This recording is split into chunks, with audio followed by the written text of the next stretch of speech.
Welcome to In This Body, a podcast where we dive deep into the potent power of embodiment. I'm your host, Ailey Jolie, a psychotherapist deeply passionate about living life fully from the wisdom within your very own body. The podcast In This Body is a love letter to embodiment, a podcast dedicated to asking important questions like, how does connecting to your body change your life? How does connecting to your body enhance your capacity to love more deeply and live more authentically? And how can collective embodiment alter the course of our shared world? Join me for consciously curated conversations with leading experts. Each episode is intended to support you in reconnecting to your very own body. This podcast will be available for free wherever you get your podcasts, making it easy for you to stay connected to In This Body, the podcast with me, Ailey Jolie. Welcome back to In This Body. I'm excited to introduce today's guest, Patricia Rich, a certified sex therapist, IFS therapist, and clinical social worker who specializes in integrating internal family systems, a trauma-informed therapy with sex-positive approaches.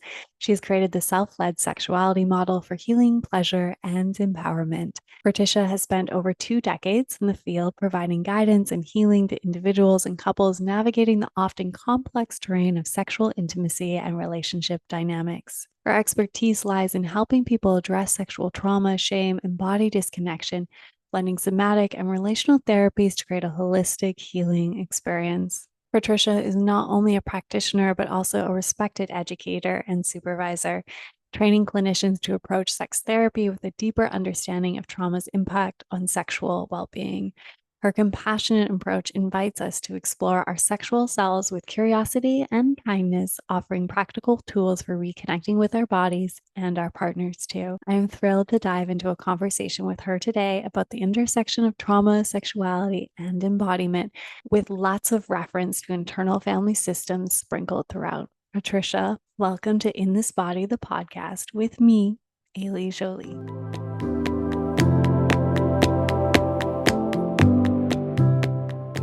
Worked in the field of sex therapy for over 2 decades, which is one of the reasons why I really wanted to spend time with you, is because you have so much time and energy of your life invested into this field that oftentimes a lot of clinicians don't have a lot of training or expertise or just time. And I would love to hear from you what led you to specialize so specifically in the area of trauma and sexuality. Well, first of all, thank you so much for inviting me onto the show. And I am looking forward to our conversation today. And in fact, this is my favorite topic. And I have been in some way involved with the field of sexuality for a long time. When I was younger, when I was a kid, I was interested in feminism and read biographies of social justice leaders, and I wanted to volunteer at Planned Parenthood. I'm not totally sure where all of that came from, but it interested me. I think I always felt that I was outspoken in certain ways or ready to talk about certain things. I would say my family growing up was not super liberal, but was progressive in their views. Like, I didn't feel like there was a lot of repression or a lot of baggage that I picked up around sexuality in my family. It was kind of mostly unspoken, but kind of positive. So I was a little surprised when I would realize how difficult a topic and how uncomfortable of a topic it was for so many people. So professionally, I started out working in community mental health centers. I actually worked in a children's program.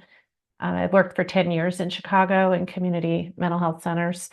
And I really gravitated toward working with the parents. And then that got me interested in working with relationships. And because I was comfortable with sexuality, I would just include it as a holistic part of therapy.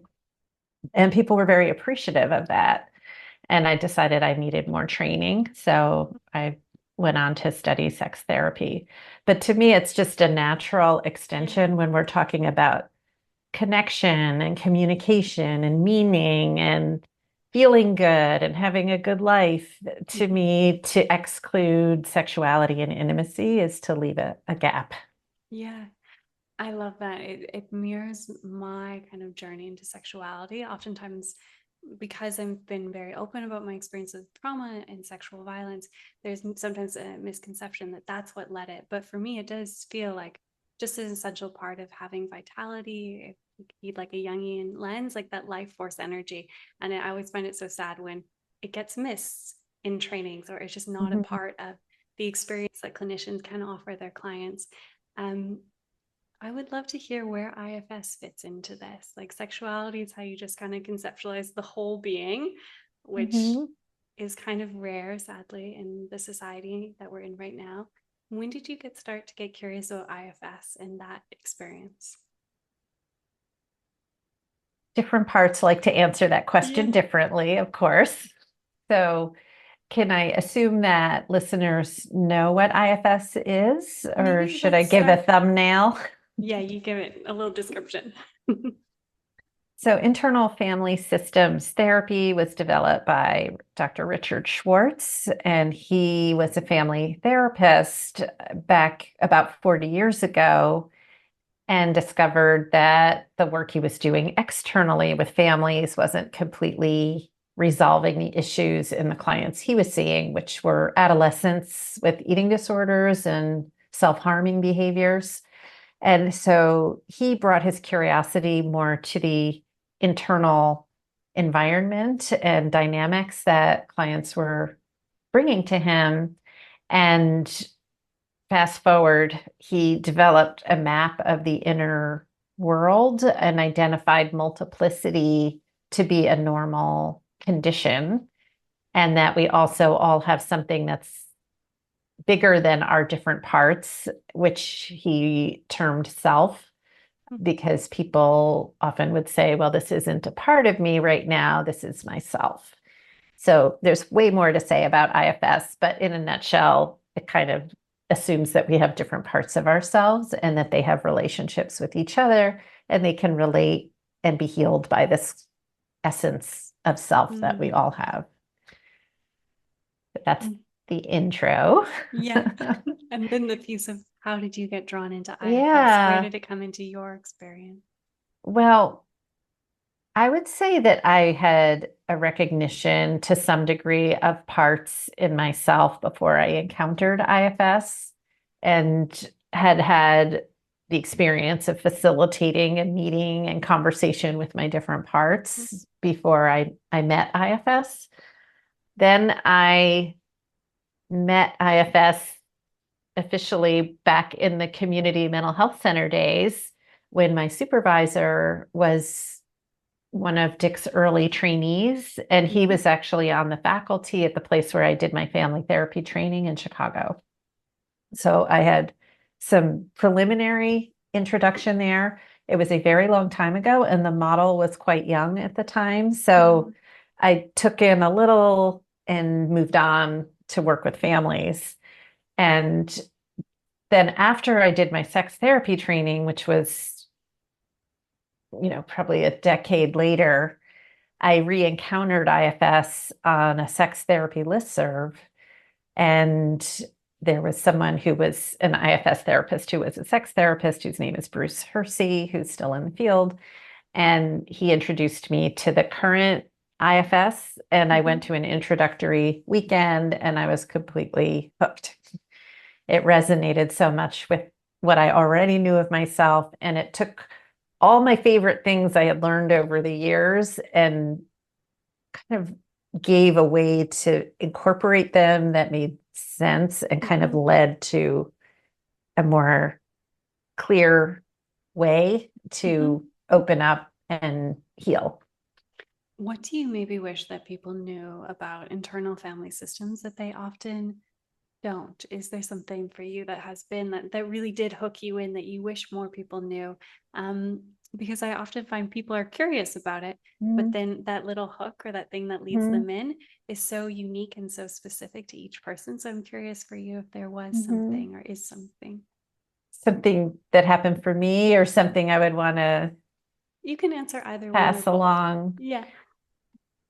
I think for me, and I think for many people, it moved from being a neat theory Hmm. to something that blew my mind when I was able to not only recognize a part, but have the part communicate to me and feel this electricity in my body of like I had just met an external person who I thought was amazing. It was that felt visceral sense of really connecting with a part that was like, oh my God. So I think my wish for people is that they get to have an experience, and maybe at some point in the call, I could even maybe guide a little something to try to help someone find a part who's listening. But it's an experience and not just a cognitive map or something like that. Yeah. This ties nicely into what I wanted to ask you next is how do you feel IFS supports someone's embodiment? You already answered it a little bit, but I'd love to hear Mm-hmm. more. Mm-hmm. Yeah. Well, in my work with sexuality, I combine IFS and somatic and embodiment elements, many of which are already within the IFS model, but they also can be amplified or emphasized more. Um, and so the invitations to be aware of things, very subtle things at times in or around the body when people are able to. And I want to acknowledge that a lot of people who've experienced trauma are not able to be in their bodies, and that can feel like a very um, challenging invitation. So another piece of IFS is it really is about being in this moment and being where we are as we are. So just getting curious about, oh, you've, for instance, you've just shared that you had a fight with your boyfriend. How is that showing up for you now? Is it thoughts? Is it something you're feeling in or around your body? Are there impulses that go with that? So there's a lot of like gentle invitations for people to notice, their body. And then in the work that I do over time, I'm helping people to actually um, kind of see if their protective parts can soften so that their own vital energy can really fill them. For the listener, can you explain what a protective part is and maybe giving context to sexuality since I know that Mhm, that's what you work with mhm. or support? Yeah, for sure. So let's see. Say somebody is invited into a sexual encounter with someone else. Say they are at a party and someone's coming on to them and they have a opportunity, to be with this person. They might notice different impulses within themselves. There might be a big yes, a desire, interest in that. And then there might be something inside saying, wait a minute, I think that person has had a lot to drink. Or maybe you've had a lot to drink and this wouldn't be the best time to do this. Or wait, you know that person's dating your friend. That's probably not a good idea. You know, so, the protectors might be those parts of us that come in to help us manage our life and manage a situation. But they also could be showing up in reaction to an overwhelming experience. So, say in that same scenario, the person's like feeling so lonely. I'm feeling so alone at this party. Everyone's looking at me. I don't belong here. I'm a loser. Nobody wants me. I'm always going to be alone. Like some part of themselves has a lot of those kinds of beliefs. Then, if someone pays attention to them, a part might be go with that person. Don't pay attention to any other red flags. You need some validation right now. And it might not be as conscious as that, but it might be this part that just wants to have the person have some relief for even a very short time of those painful self-criticisms or burdens that are beliefs of not having value or, those kinds of things. In all your experience of blending IFS with sex therapy, what protective parts do you feel like you come into contact with most often? Hmm.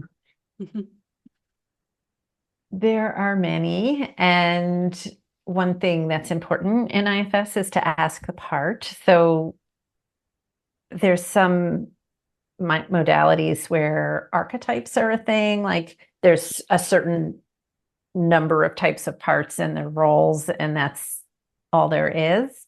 And as much as in IFS, we have these different kinds of protector parts, I like to always show up with curiosity and encourage people to be curious about their own system and just ask the part what it's doing, what its job is, and why.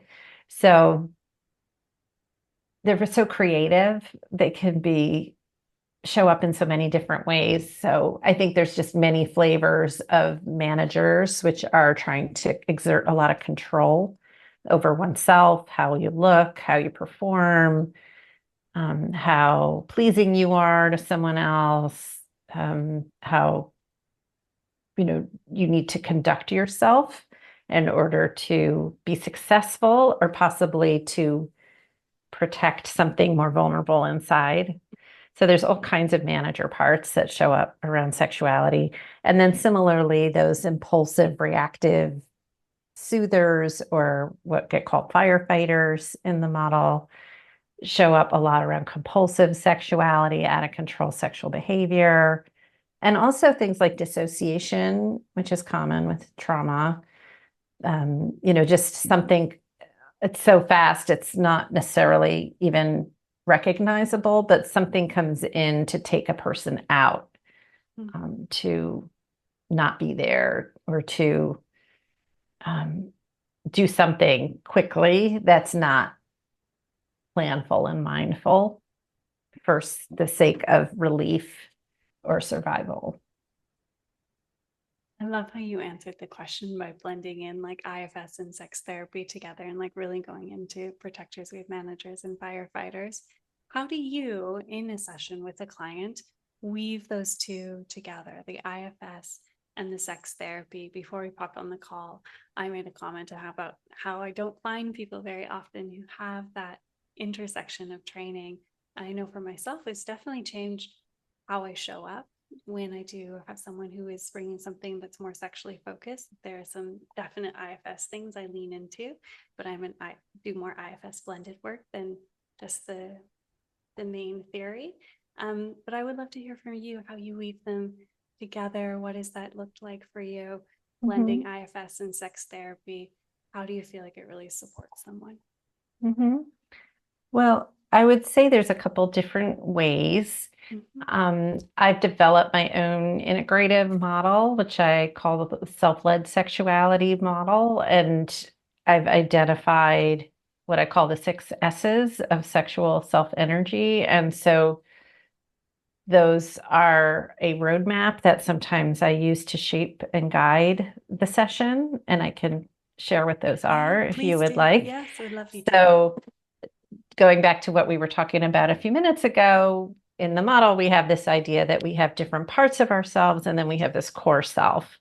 And Dick Schwartz has identified the core self with C words. There's lots of alliteration here.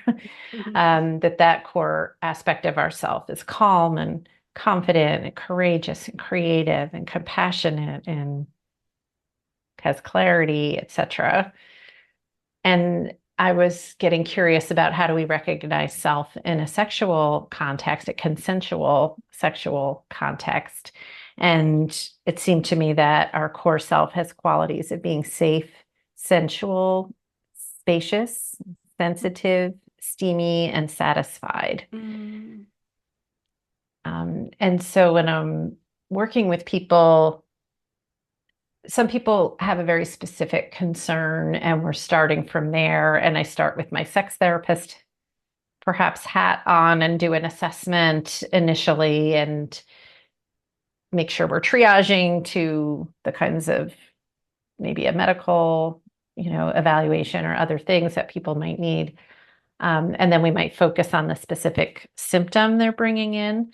But when I see people, particularly couples or people who are having issues with just how to enter and be in and exit a sexual scenario in a way that feels good for them, I help them to focus on each of the S's and then to sort of find what parts of themselves show up in relation to, for instance, feeling safe. And of course, with trauma, people who've had trauma, that's a big deal. Being able to feel safe in one's own body with various aspects of sexuality with a partner. So we kind of start with that. And some of it's IFS work in terms of finding the parts involved, and some of it's just talking together about their reality and who's in their life and what is their environment and what outer messages are they getting. And, so we kind of move between the outer world and the inner world. Can you say more about the S's? I would love to hear about it. Yeah. Yeah. So let's see. So let's take sensual, for instance. And this might be a little experiment, if people listening are interested in this, is first just noticing the associations that come up with that word. I sometimes repeat it to people, just say the word a few times: sensual, sensual, sensual. Notice how it lands in your body. Notice certain definitions or certain beliefs. Sometimes people have kind of a pushing away from that word, or an assumption that sensual means, pink, fluffy, soft things, but for someone else, it might be something else, So the first piece is sort of noticing what are the meanings and memories, et cetera, that are within us about the word. And then kind of exploring what are the parts of us that have jobs in relation to sensuality or sensual pleasure. And there's often parts that have the job of keeping that away, maybe saying that that's indulgent or that's dangerous, or you won't get your work done, or pleasure is bad, you can't, or it makes you too vulnerable, or not for you, you're a man, or not for you because you're bad, or not for you because fill in the blank. And just getting to know the parts that have taken in those messages and getting curious with them. Not that they should change just because other parts of us might not want those messages to be there, but just inviting a person to listen to their parts. Oh gosh, that's so interesting. How did you come to believe that? How do you know that that's true? That as a man, if you were to show your sensual side, that would be bad. And with that example, I've had more than a few men share stories with me of being a very expressive child, emotionally sensitive, physically expressive, affectionate, and getting to maybe being somewhere between second and fourth grade and showing that side in a classroom or in a peer group and getting ridiculed. And that being such a huge turning point, like, oh, I didn't know I couldn't show that, or I didn't realize I was showing that. And these clamps come down and are like, no, you cannot move your body expressively. No, you cannot wear your emotions on your sleeve. And those things become important for surviving in the culture of boys. For instance, I'm not saying all boys or everyone, but just saying a lot of people I've talked to were raised in a milieu where that was a time that protectors stepped in and said, you have to kind of wall off these aspects of yourself.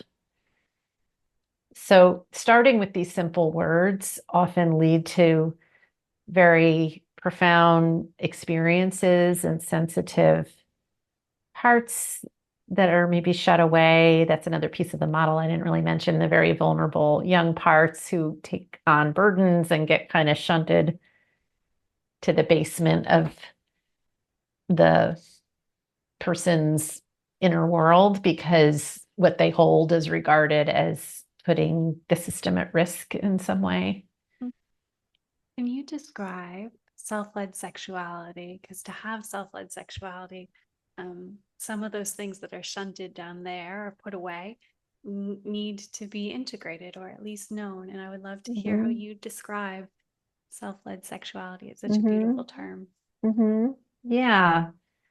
Well, to me, it has to do with having a friendly relationship with our different parts, having spent the time getting to know them and allowing them to get to know me or whomever they're within, so that when they are ready, they can relax and open space so that our core life force energy, our core self can really infuse us and lead our intimate encounters. And this could be alone, it could be with someone else. And it's also not limited to what we might think of traditionally as sexual activity, but just joy and pleasure and movement and a sense of really, being oneself in the fullest way. Hmm. How would you, for someone who is curious or they're like, what is self-led sexuality? What is maybe not such self-led? How would you kind of pull that apart? Because self-led sexuality, I'm imagining, for some people might feel like a strange concept, or they might not know Mhm. exactly what that feels like in the body. Are there any ways that you have supported people, or maybe patterns Mhm. you've noticed of how they describe self-led sexuality from a more embodied or felt sense kind of way? Mhm. Yeah, in fact, that's how I came up with those S words Wonderful. originally. How can I tell if Mm, what I'm feeling here is self-led? And safe came to me because I'm like, well, if you're feeling like you're in danger or you're harming someone else is in harm's way, and it's not consensual, not commenting on what people's preferred sexual practices are, but that at its core, there's a sense that this is something that isn't going to be harmful to me or someone else. And so, for instance, that would be one discernment. Sensuality. Am I feeling in my body? Am I feeling pleasure? So a lot of times we're not even there, mm, and people with trauma, even more so, like people are going through the motions, but they're not necessarily very present. And people can even have orgasms, have what would look to be a positive sexual experience, but maybe feel very disconnected from it and not like they were actually experiencing it in a way that felt nourishing. So, self led sexuality might be when our system is allowing us to really be there and ride the waves and be creative and, just allow something to unfold.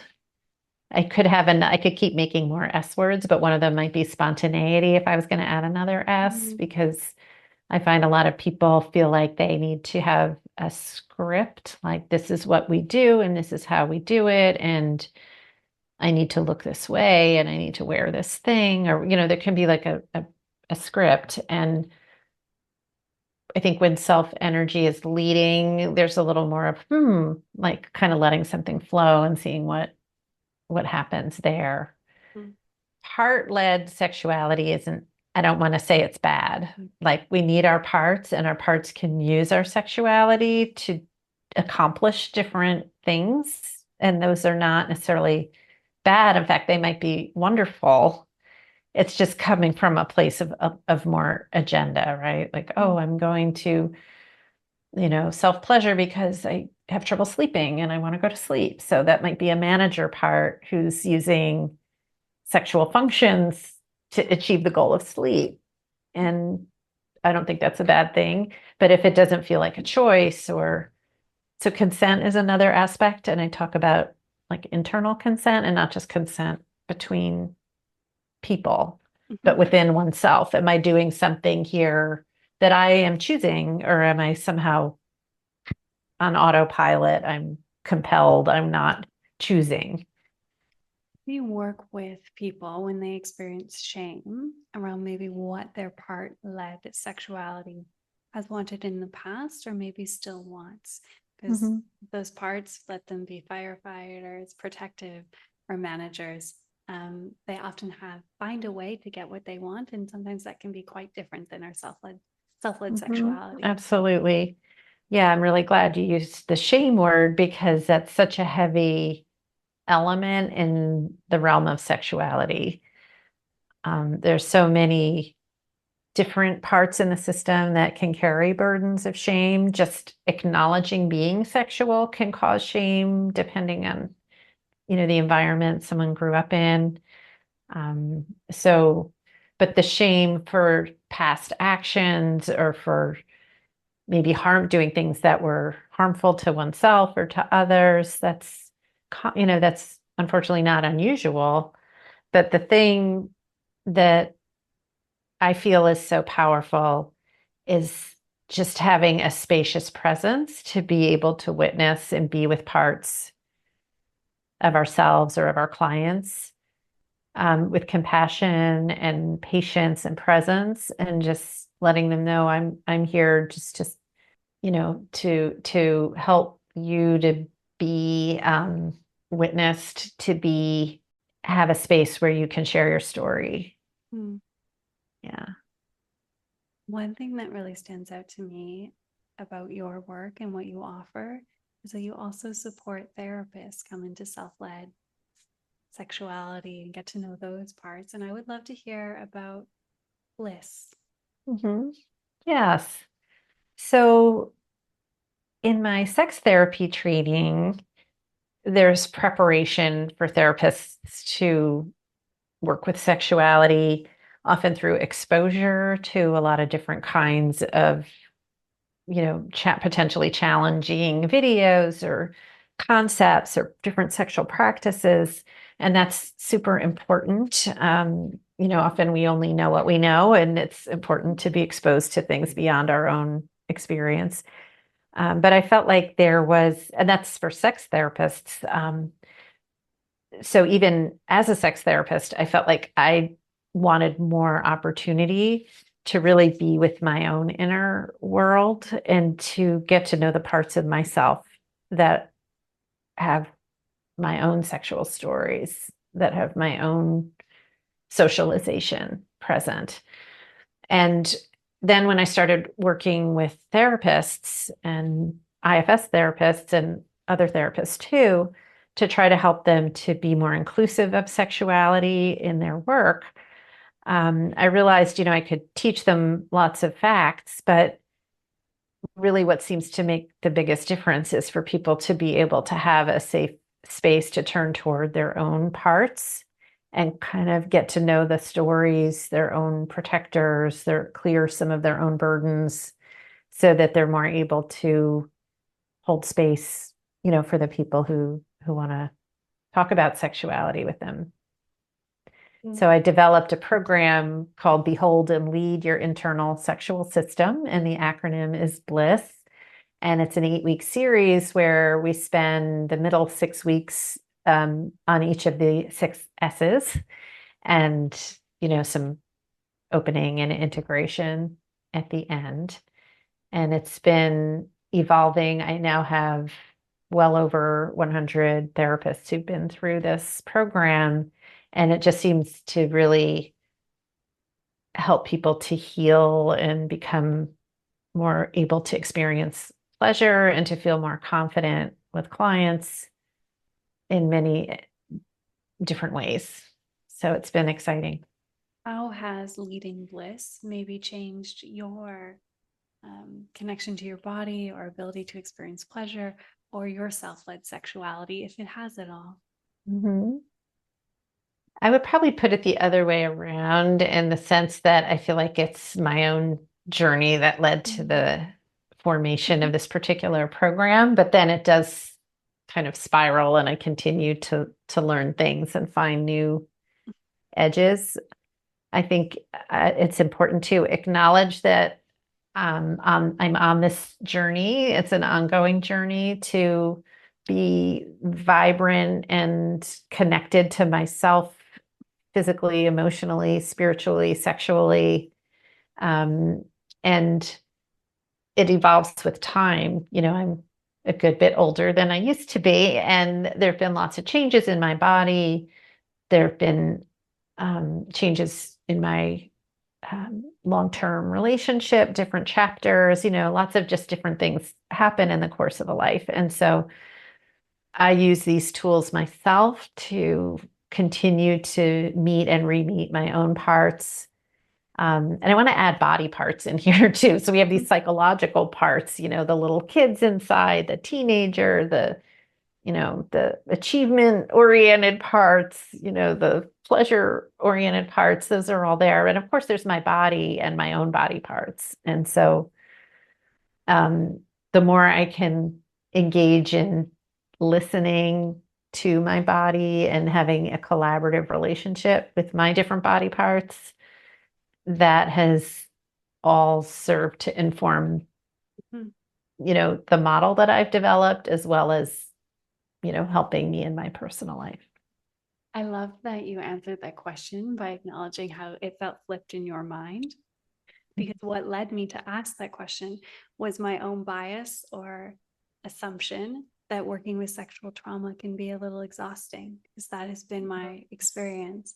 And so I was curious of how, supporting therapists in their sexuality maybe had invigorated you or brought back some aliveness, if you had ever felt some of that just heaviness that can come with working with trauma, because I know that you have spent a lot of time supporting people with sexual trauma. And I would love to hear from you how you work with someone when they do come in with sexual trauma. Yeah. Well, so a bunch of different pieces there. I'll start with the last thing, and then if you can circle back to if I missed anything from the first part that you want me to come back to. I always am with people based on where they are. Where are you now? What is your situation? How are you feeling? What are your symptoms? Why are you here? What are you hoping for? And that will inform, what happens. I don't have an agenda that I'm pushing. At this point in my work life, I'm not usually seeing people as the first person they're seeing. The sexual healing tends to fit in after people have already done a good bit of healing around all the other traumatic, elements that they may be experiencing. So for many years, that was not the case, but based on kind of what my practice is right now. So, but with anyone, I would just, want to offer a space where they can let me know what they want to focus on, what they're concerned about. They might be in, I see individuals, I see couples. And so it might be a relationship concern. So then we might be starting with that. It might be vaginismus or, pain vaginally or with penetration. It could be aversion, sexual aversion. It could be a very like enlivened sexuality, which is very kind of in the forefront. And then that may be creating some challenges in the person's life or with other people in their life. So I never assume that because someone has sexual trauma that I know what's happening for them or what their concerns are. I always try to just be there with them with curiosity and see where we need to go in the system. How do you create that space to really meet them where they're at? Are there things that you know that you do, or maybe not? Maybe for each person it is feel really unique and quite different. Well, I like to sit with my own parts before a session and see if I can check in and see if there's parts of me that are feeling like they need to rush in and rescue, or, they need to do something or protect me from something. So we call that unblending. So it might be that I ask my parts to unblend so I can be present to what's happening. Um, yeah, I mean, if the person has a certain amount of uh, calm and stability in their life, that person may, be starting in a different point than someone who's having a big crisis, Mm-hmm. so obviously you have to respond to what's happening in the person's life. Really meeting them where they're at with what they Mhm. come in with in the moment. Yeah. Absolutely. Mhm. I'm curious, how do you feel like either IFS or sex therapy create a better connection or more of a connection to the body? Mm.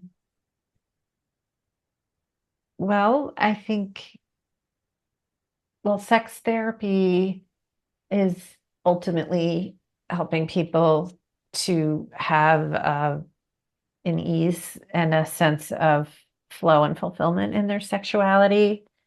And, IFS is similar in that we believe that the self has the capacity to heal and harmonize the internal system. So, Mm-hmm. we can help people to get curious about what's happening physically or psychologically and open up more space inside. It tends to allow, and I feel like this is probably just sounds a little woo and a little abstract, but it really is a thing. um, it just allows things to flow more naturally. So I think there's a nice, that's where when I first started thinking about self and sexuality, I was when I first started to present at conferences, and I had learned IFS and I was using it with my clients, but I got very curious about how sexuality lives in the internal family system map. I was like, who has sexual pleasure? Is it parts? Is it the body? Is it the self?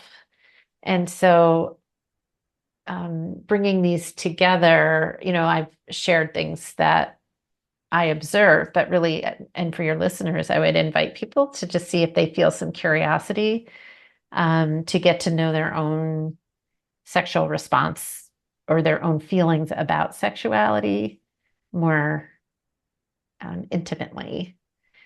And it might be noticing, even listening to this conversation, what's happening, you know.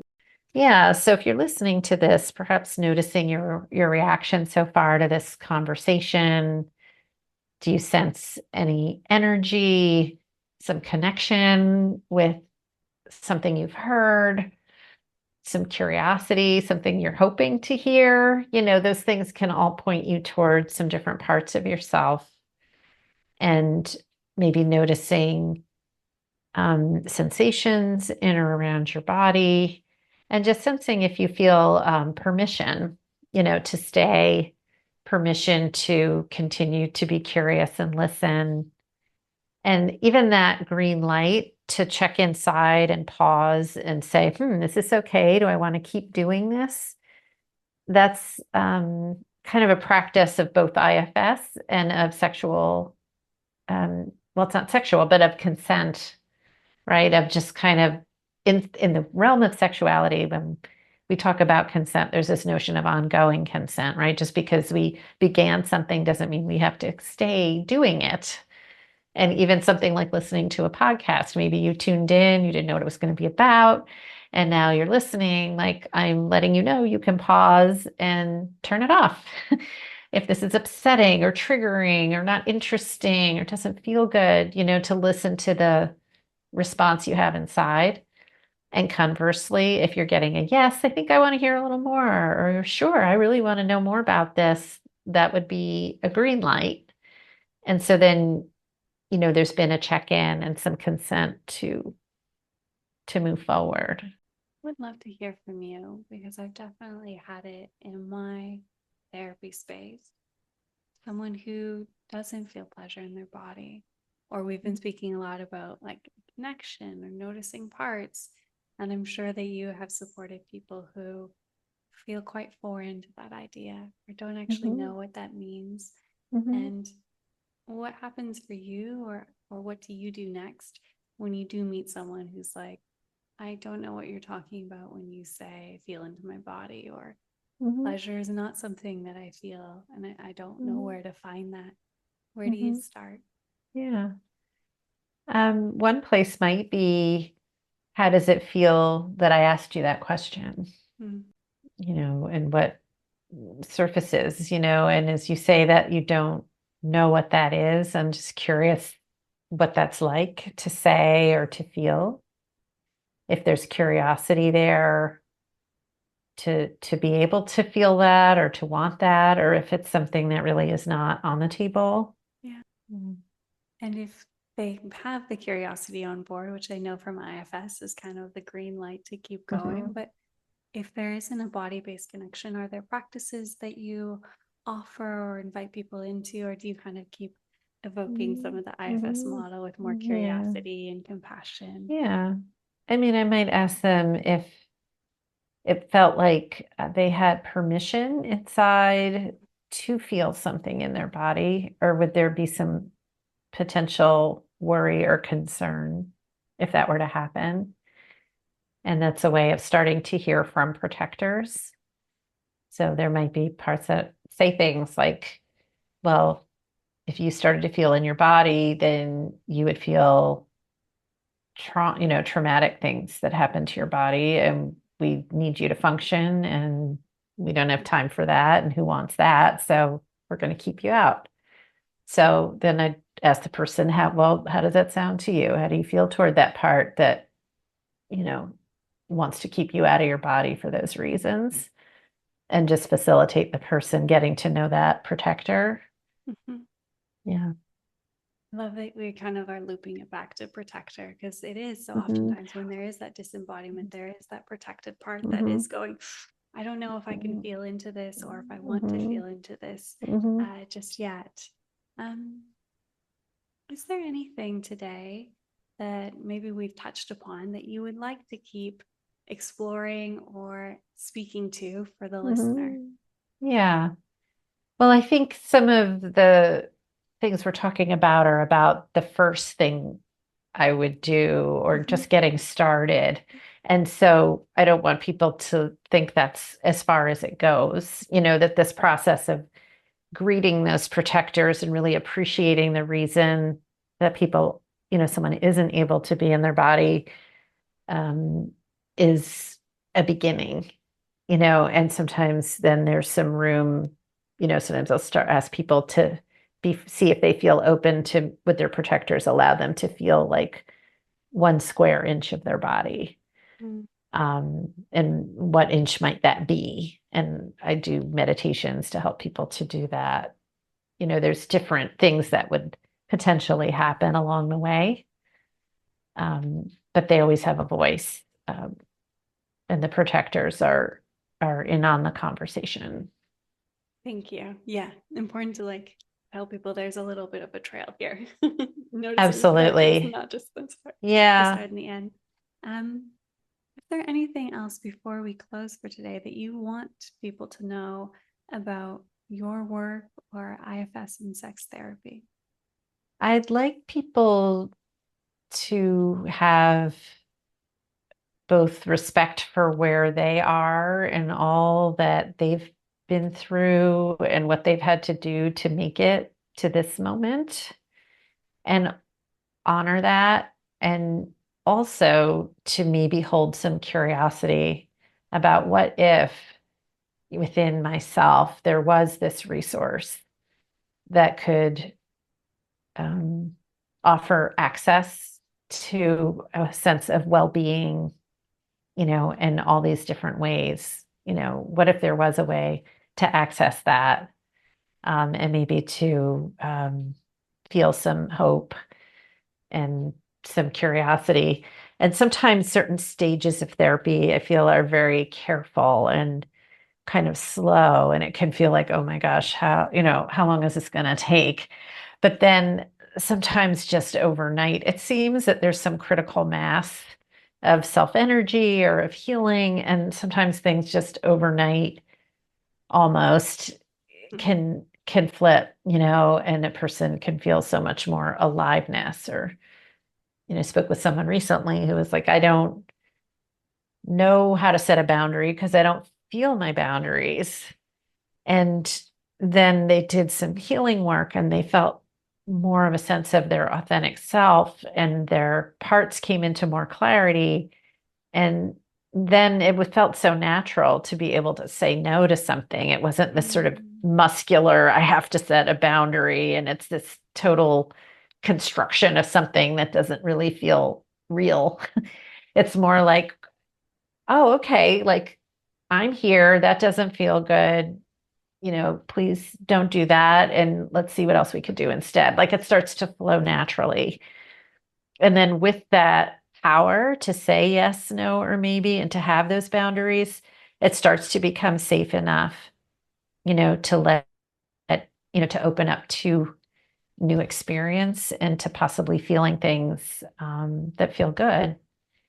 And that can be very rewarding. Yeah, I love that you made the choice to sprinkle some hope in at the end, because I know that definitely in the realm of sexuality, let your trauma be sexual or not sexual. When it comes to sexuality, sometimes it can feel quite definitive, or until there are those embodied experiences, it's hard to imagine something different like you're speaking of there. Mhm. So I'd love to ask you, do you feel like hope is a big part of your work and what you do with people? Mm. Well, I think so. And I have to credit Dick Schwartz again for this Mm. beautiful IFS model that he developed, and his phrase of being a hope merchant. That often when we're trying to negotiate with protector parts, we are the hope merchant, that if they will allow us to heal the parts that are the most wounded in the system, that it would make their jobs easier and offer more options and choices. So I learned that from Dick, and I do feel like it's a huge piece of the work that I do with my clients. And I do feel like the whole subject of sexuality just is so often exiled. And I maybe have parts that like to look for things that are on the edges.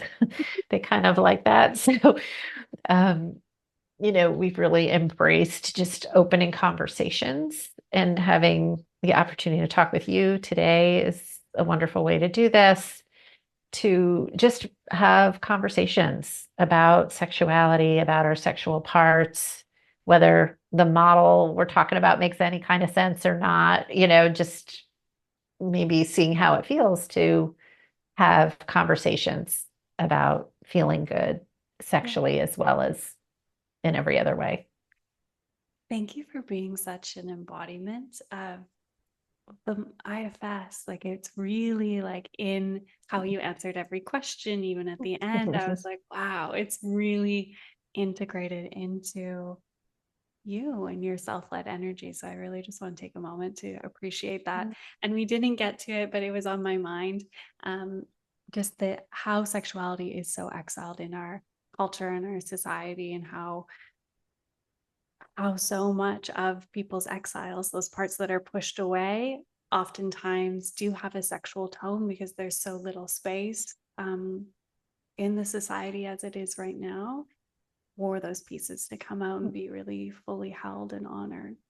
Absolutely. And one more thing that's important to mention is a social justice lens, Yeah. because people who have body types or sexualities, Mhm. gender identities, LGBTQIA folks, there's so many people who may not see their expression of sexuality and their own embodiment to be welcomed or even to be safe to show at all. And Mhm. so these exiles can be exiled within our own systems, but they can be exiled culturally, which then impacts people's individual systems Right. too. So, um, it's not equal footing for everyone to be able to feel a sense of sexual entitlement and sexual safety.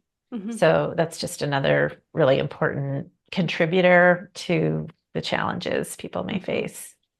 Yeah, if you get into the realm of sexuality, inherently, like the personal becomes political quite quickly. It does. Yeah. Thank you so much for your time. It was so delicious to connect with you. You've been on my mind. I've looked at your training so many times, and then I have a part that's just like, just integrate. You're just in your integration phase, but it's like on the top list of my trainings that I want to go explore. So it's lovely to get to spend time with you. Yeah.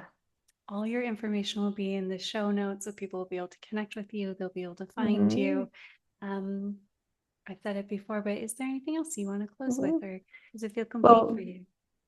One resource I'd like to share is that I have a free graphic of the 6 S's of sexual self-energy that people can access on my website, which is www.patriciarich.com. I know you'll have it in your show notes as well. And there's a free download of that and a few other free resources on there that people might be able to visualize better. I'm very visual, so when I can see something, it really helps me to understand it. Thank you so much.